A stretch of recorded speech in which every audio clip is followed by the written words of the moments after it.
The briefing by the Electricity Minister, Dr. Kgosientsho Ramokgopa, typically speaks at the beginning of the work week. This time he's focusing on independent power producers as we continue to find solutions to our energy crunch in the country. Let's listen in. 13,000 megawatts, the optimistic case, 13,000 megawatts of UCLF, then it means that we won't have load shedding.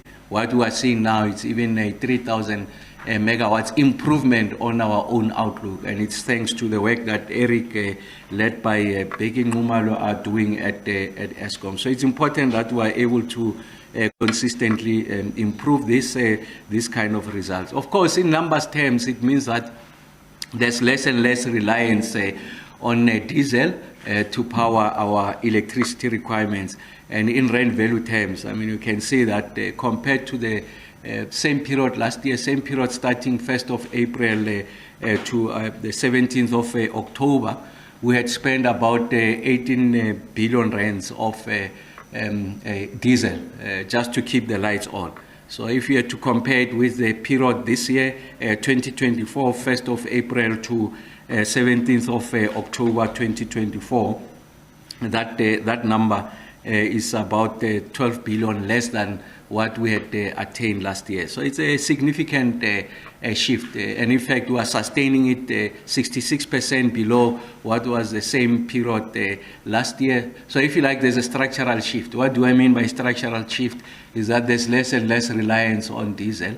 And if you look at the load factor, the percentage of time that we're relying on diesel, the same period last year, we're sitting at about 8.95%, and this year we are sitting at about 4.59%. And of course, this improvement in the health of Eskom is going to be passed on to the end consumer. Remember that when you determine the tariff structure is also a function of your fuel sources. So if there's less and less reliance on diesel, it means that Eskom will make, if you like, lesser tariff applications to NERSA because they're becoming more and more efficient. And in fact, the expectation of the regulator and the legislation is that the Eskom must be an efficient generator. So we're getting to that stage. We're taking small steps, but significant in the context of where we're coming from. So I thought it's important that we're able to do that reality check. But the big message I want to convey to the country is that it's an anomaly for us to celebrate the fact that there's 208 days of no load shedding.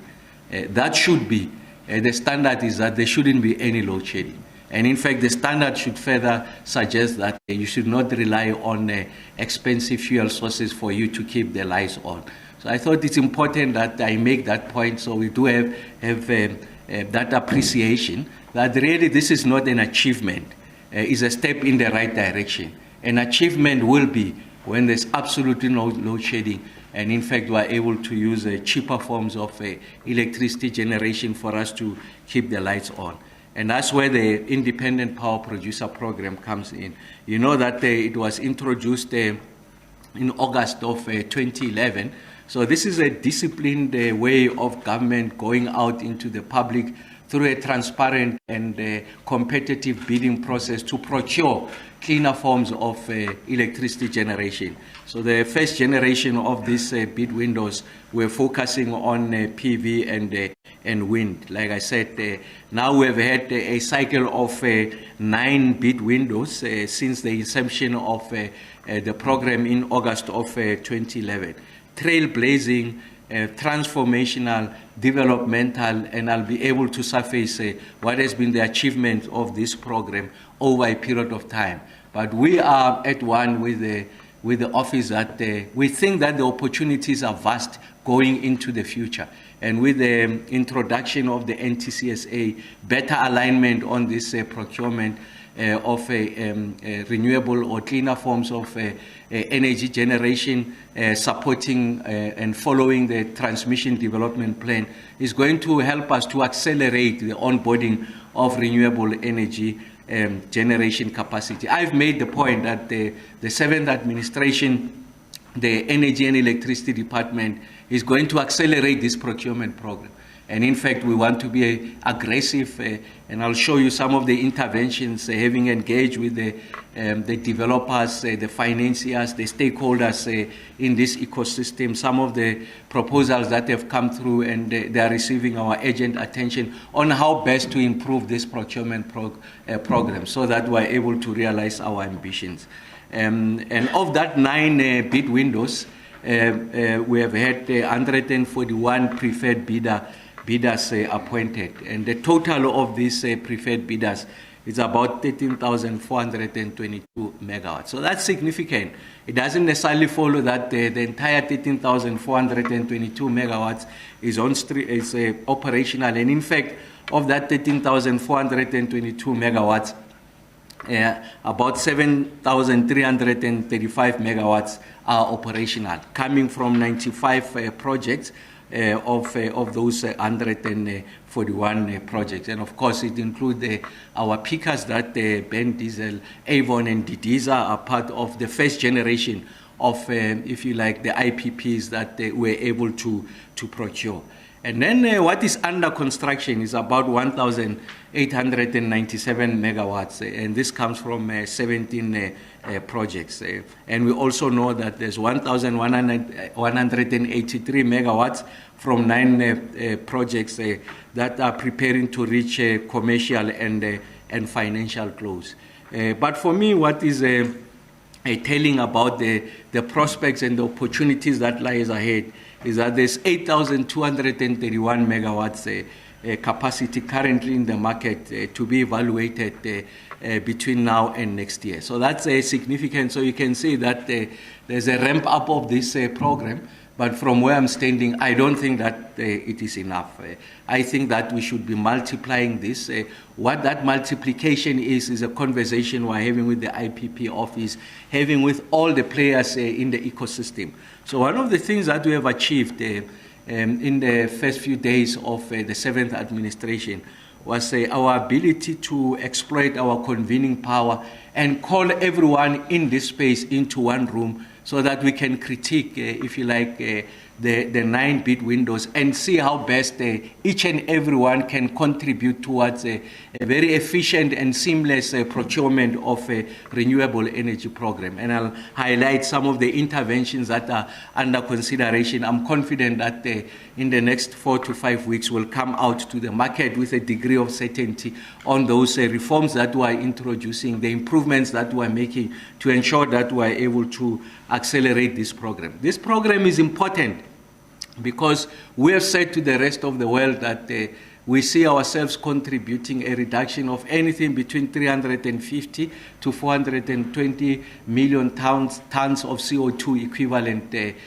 annum going into the future as part of our ambition to decarbonize, the commitments we've made at the COP as part of our nationally determined contribution. So it's important that we must accelerate this, and we're going to de-risk energy generation just from a monopoly that is Eskom, and then we're able to have multiple generators of electricity in the country. So we've seen what are the downside of a monopoly. So when a monopoly fails, it drags the entire country with it. So we've seen the challenges, Eskom overexposed as a country, Eskom significant generation capacity, 100%. Of course, it has come down about 90% of total generation coming from Eskom. If Eskom fails, then it means that the electricity generation fails. So it's important that we are able to reform, introduce other players, and we are able to de-risk, and that's the direction that we are taking. I really want to commend the team at the IPP office led by Mr. Bernard Magoro and his exceptionally competent team. One of the things that the team have done, especially looking at the first 3 bid windows, was to say that there's an opportunity to refinance this project, because if you look at the bid windows, already they are 6 years into operation, 7 years into operation. A lot of them, of those first generation of projects, have already paid their debts. So there's an opportunity for us to negotiate a refinancing instrument. I want to congratulate the team that as a result of that innovative approach, we've been able to see that the refinancing has been able to give us savings of about 5.1 billion rands. And of course, part of that gets to be passed on to the end consumer over a period of time. Of course, half of that sits with the project developers and half of it IPP and by extension, if you like, the consumer. So that's the kind of innovative work that the team has done over a period of time so that we're able to first green the South African economy, make sure that the electricity is affordable. And it's those little steps that the team has been able to master that over a period of time is going to give us the kind of results that we want to achieve. Remember that one of the big areas of conversation, big areas of attention, the focal point of the ministry is to ensure that we are able to reduce the cost of electricity in the country, make businesses competitive, and ensure that we cushion the household. What do we know in rand value terms in relation to the health of this program? The first thing I want to convey is that there's a significant market confidence even outside the borders of the country. So from all over the globe, there have been significant players who have come and bidded into this program. They have participated in this program. We have seen companies coming from Germany, France, Italy, Luxembourg, Netherlands, Spain, Turkey, and Denmark that have also participated. We have seen companies coming from Saudi Arabia, Japan, Korea have also participated there. So I think it's important that we've got just a general appreciation of the confidence that the market has, and the market, not just the domestic market, but the international market, on the credibility of the program that is run by the IPP office. And I really want to congratulate the team of men and women, exceptionally talented engineers, accountants, and lawyers. They've been able to be very clinical, transparent in the manner in which we've been able to run this program, and that's why there's increased market confidence. And of course, out of this, we've seen investments of about 272 billion rand. But something that is understated in this is that only 18% of that 272 billion rand comes from outside, from those countries that I've mentioned.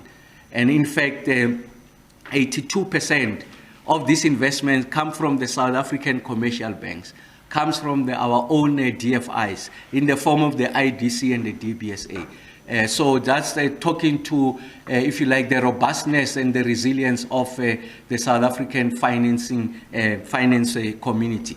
So I think this is important, that the first people to show confidence in the program, even before this international interest, is our own domestic markets. And these domestic markets have come and they've been able to, if you like, invest in these programs. And for me, that's one of the biggest highlights. So I think it's important that when you do this balance sheet of what has been the success of this program, the focus is not just on the megawatts. Of course, the megawatts are important for obvious reasons. We want the lights on, we want the economy to grow. But what has been the opportunity that has been created for domestic capital to be able to invest in this program.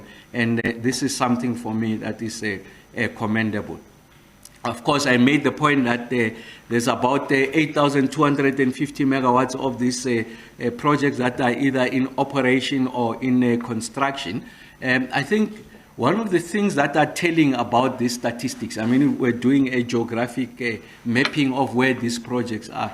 The first one is that it's something we've been stating over a period of time. I think there's been oversubscription in your Cape provinces, the Northern Cape, Western Cape, and Eastern Cape, because that's where you find your optimal renewable energy sources. Your irradiation levels, Northern Cape, exceptionally better than any other place in the country. The wind speeds, the efficiency there, your Cape provinces, exceptionally better than any part of the country. And you can see there's been a concentration of investments in those areas. So the density of these projects sits in there. But we know that we've got other capacity in other parts of the country. And you can see that KZN outside the Pika, which really uses diesel, there hasn't been any renewable energy program in that country, in that part of the country, that province. So it's important that there has to be alignment of where the capacity is and the resource to ensure that we are able to accelerate this procurement program. But essentially what we are trying to illustrate is that almost every province has benefited, but I've made the point that the concentration of these benefits really is in the Cape provinces. And it's something that working with the NTCSA, working with the markets, the developers, the financiers, who are able to suggest that there's a way that we can direct and manage this program going forward as we're looking for the NTCSA to build the kind of capacity that is necessary to allow us to further exploit these resources. What is the point here is that these are geographically spread, of course, with the concentration in the Cape provinces. And then we have taken a major step forward. What is that major step forward? Remember that those bid windows that have been accounting for the 8,000 plus megawatts, so it's wind and solar. What we have done, and of course a bit of peaker there. What we have done now, we are going into the next generation of battery energy storage independent power producer program. This is important because it's going to help us to fully exploit the benefits of these renewables.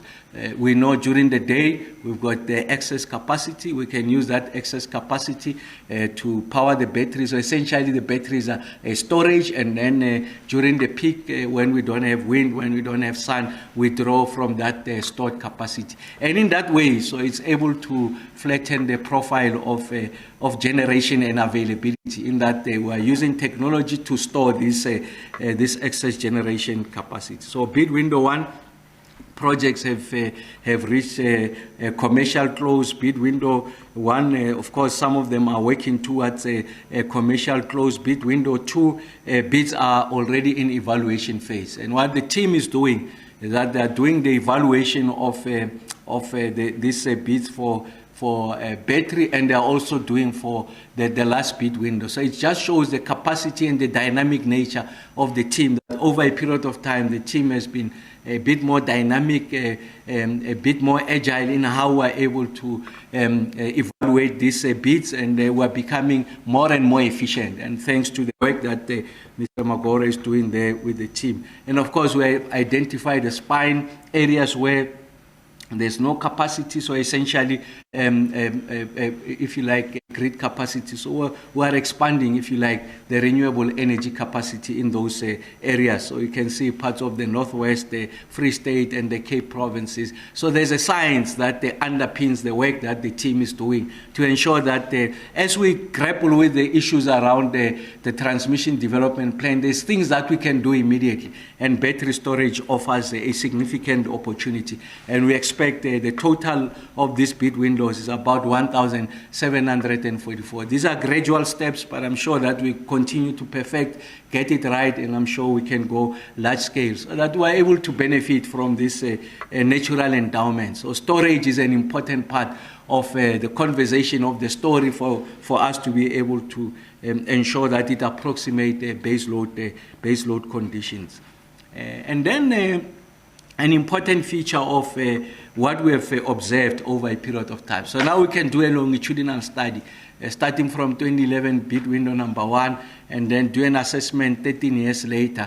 What has been the improvement in the technology, and then that resulting in the price point. So we have seen that when we started with regards to solar, a kilowatt hour, it was coming in at about 466 cents. And today, as I speak to you, is coming in at about 56 cents kilowatt hour. So that's a decrease of about 88% over that period of time. And on the wind, what has been the price? We have seen that the first generation bid window 1 was coming in at about R1.93 kilowatt hour. Today, as I stand before you, it's coming in at about 58 cent kilowatt hour. So on the aggregate, if you pull them together, we have seen a price decrease of about 85%. So we're coming in at about 56 cent kilowatt hour. This is important.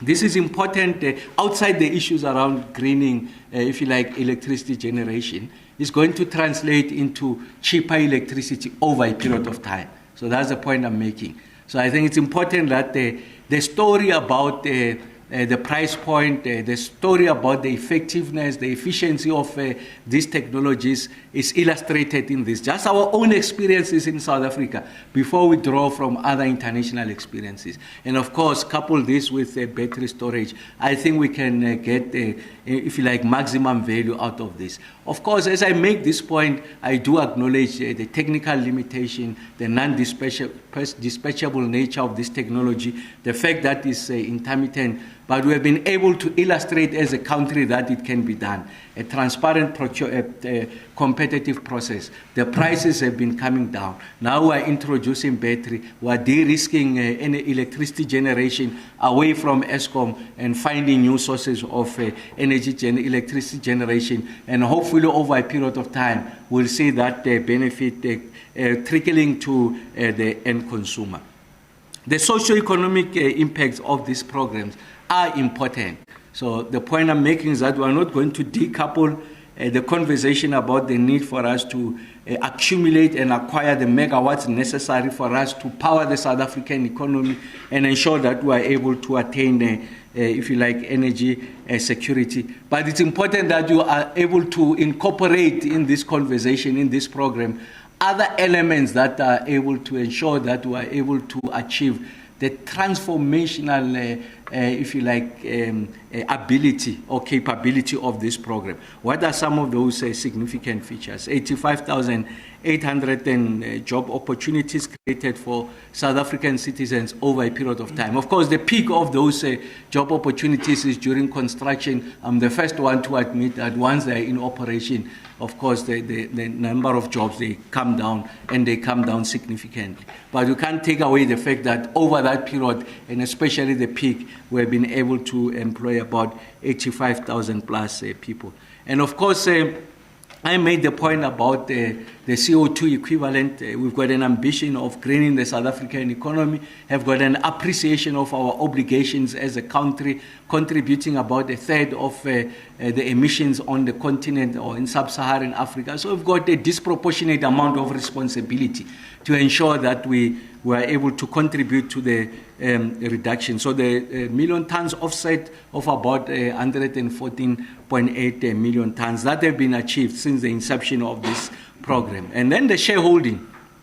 So the money that resides with the South Africans of this total investment is sitting at about 37.7% of black South Africans. So it's important, and that's why I refer to the transformational aspects of this program, so that you are able to deracialize participation here. And thanks to our commercial banks, the DFI, they've sat behind these black shareholders, put their faith in them, and we're beginning to see the kind of results that are desired. And then something that is more impactful is communities. This land belongs to communities, so they must have equity in these programs. And of course, over time, we can continue to improve this aspect. But what we have achieved is there's 9% shareholding by local communities.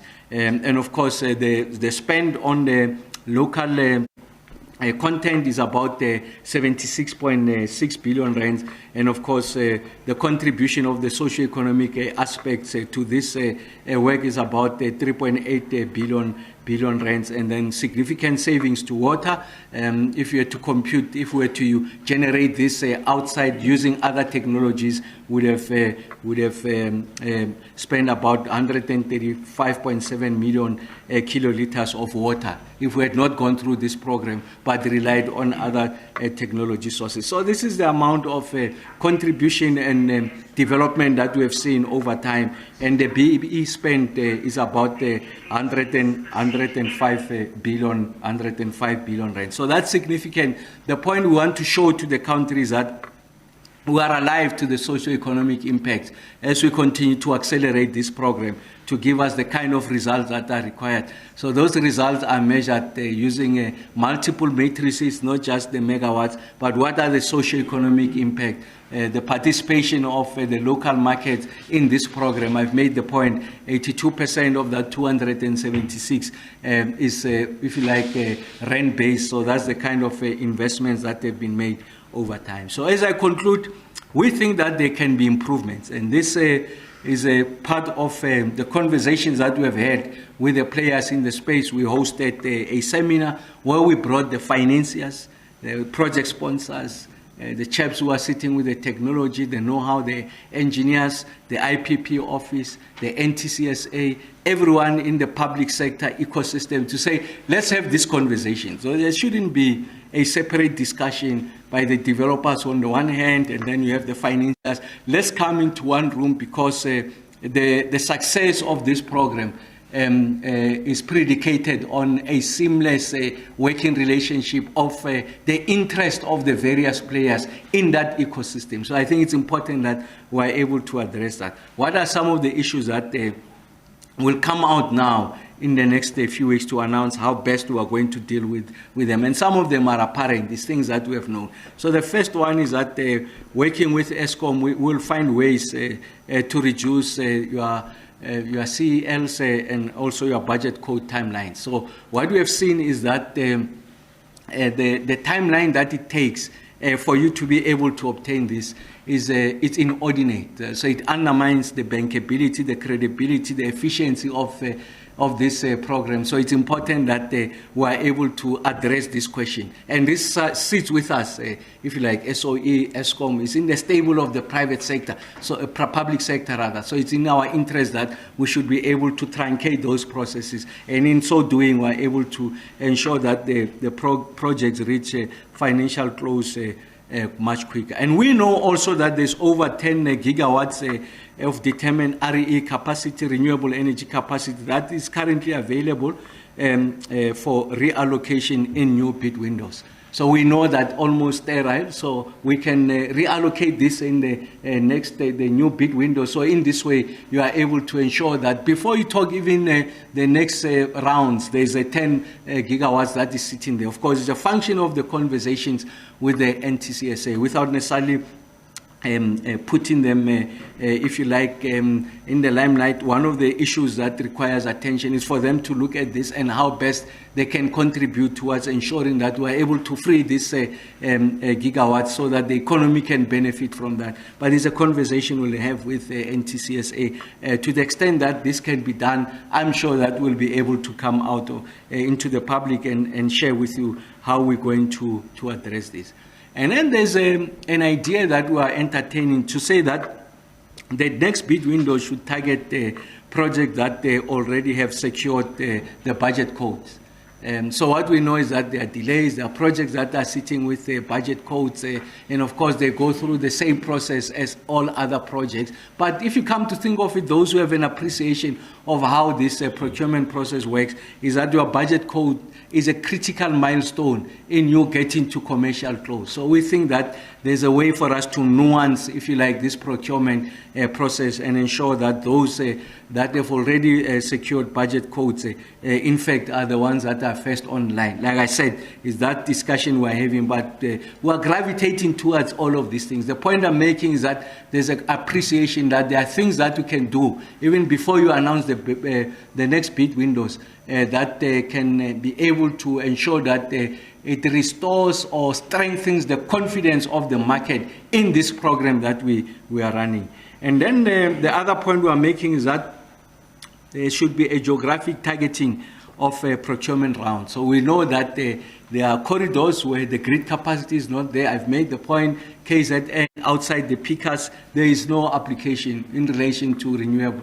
So we know there are many parts of the country, especially inland and towards the north, where we've got grid capacity. So it might be possible that consistent with the transmission development plan that the CEO, NTCA, is working on, we are able to ensure that there's alignment. So there's alignment of the capacity and therefore direct the market in the right place. Because remember, the success of this program just strengthened the credibility. We have not been able to allocate close to 3,000 megawatts in the last bid window because of grid capacity. So people will not, the market will not have confidence in this program. So it's important that there's greater levels of alignment. The TDP that Mr. Skeepers is working on and the team, once they announce it, so that there's great deal of alignment. So we're not having separate conversations. So we have an appreciation that we are part of the ecosystem and we're able to identify where these opportunities are. And then there's a possibility of establishing a solar or wind parks. The Indians have gone this route, and I think the Saudis have gone this route. That it will work for us is something that the team is entertaining. What we call a solar park is to ensure that we improve the state of readiness and success of this program, which could include programs that are combined with transmission strengthening and plans. So essentially, you carve out a huge hectares of land to say that here I'm going to do, if you like, solar parks. So generating gigawatts of energy. Of course, that should be aligned with a transmission development plan. So the point I'm making is that we're entertaining the multiple configurations on how we can improve this procurement going forward, so that that ambition of ensuring that they were able to accelerate renewable energy generation in the country gets to be realized. So it's drawn from a very deep and robust critique of the 9-bit windows. There are lessons to be learned and unlearned from there. We know there are things that we can do better internally. We're working on those. We have identified what those are. The NTCSA is an indispensable feature of that conversation. And then the market also have got its own obligations. And then there's an idea that we are entertaining of releasing separately RFPs for wind and PV. So we have seen in many instances that PVs will exhaust the grid capacity. Of course, this is also a function of curtailment. So these are the conversations we are having to say that for us to be able to better manage this competition, can we go out and just have a bid window just for wind, and then go out and just have a bid window for PV, so that we are able to manage the issues of grid access? And then we want to consider technology agnostic system requirements focused on bid windows. So we're not necessarily specific, so you can go out and say, this is the solution we want, without necessarily prescribing what the technology is a conversation that we're having internally. We have learned from abroad that there are possibilities that presents as a result of what we call online auction models. And this, like I said, is drawn from international experience. These have been investigated, which are likely or will likely reduce the cost and timelines of bid evaluations. So it's important. There's a lot of investments that players invest in preparing these documents, putting together bids, and we think from the preliminary work that the team has done. All right, live visuals there from Kgosientsho Ramokgopa, the electricity minister, of course, outlining some of the steps being taken to integrate renewable energy in the country's energy mix in order, of course, to, I suppose, have a couple of benefits, including reducing the price of electricity, he mentions. In fact, already producing 1 kilowatt hour of electricity through solar and wind, we're told, has reduced drastically since that process was initiated. And, you know, I typically find sometimes these briefings can get quite complex. A few numbers are thrown around. And so I suppose if you're struggling to keep up, the main message, it seems, from the electricity minister is that we are well underway with that program of integrating independent power producers in the country's energy composition, if you like. And in fact, he's also emphasized the great deal of investor interest, it seems, there is, not only from businesses here at home. In fact, he's highlighted the banking sector more specifically, but also from companies further afield, as far as Germany in Europe and Saudi Arabia in the Middle East. And of course, because of all of that, the minister's quite buoyed that we're headed in the right direction, and hopefully we'll be able to get to a point where we don't even speak about 208 days of no load shedding, because no load shedding is our new reality.